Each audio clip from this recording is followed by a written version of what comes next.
అందరూ లైక్ చేయండి, షేర్ చేయండి, సబ్స్క్రైబ్ చేయండి, మా ఛానల్ని సపోర్ట్ చేయండి. ఒక పచ్చని అడవిలో చిన్ని పిచుకు పేరు పిచుకు ఉండేది. అది చాలా చురుకుగా ఎప్పుడూ ఎగురుతూ పాటలు పాడుతూ ఉండేది.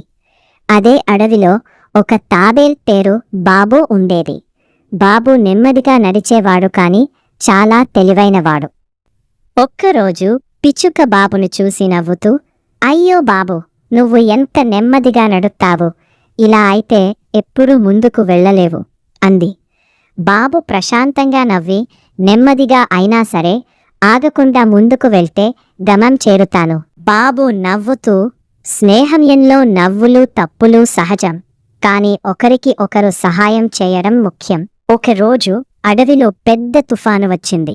గాలి బలంగా వీచింది. పిచుక ఎగరలేక చెట్టులో చిక్కుకుంది. అది భయంతో కేకలు వేసింది, "బాబు, నన్ను కాపాడు." బాబు వెంటనే నెమ్మదిగా అక్కడికి చేరి, "భయపడకు పిచుక, నేను ఉన్నాను" అన్నాడు. అతను చెట్టు దగ్గరికి వెళ్లి తన గట్టిగా ఉన్న శరీరంతో కొమ్మను కొంచెం తోసి పిచుకు బయటకు రావడానికి సహాయం చేశాడు.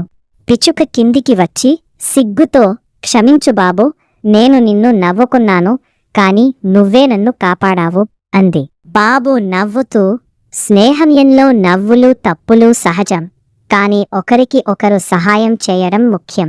ఆ రోజు నుండే పిచుకు, తాబేలు మంచి స్నేహితులయ్యారు. పిచుకు బాబుకు దారి చూపేది. బాబు పిచుకకు కష్టం వచ్చినప్పుడు సహాయం చేసేవాడు. నీతి: ఎవరినీ తక్కువగా అంచనా వేయకూడదు. ప్రతి ఒక్కరిలో ఒక ప్రత్యేకమైన గుణం ఉంటుంది.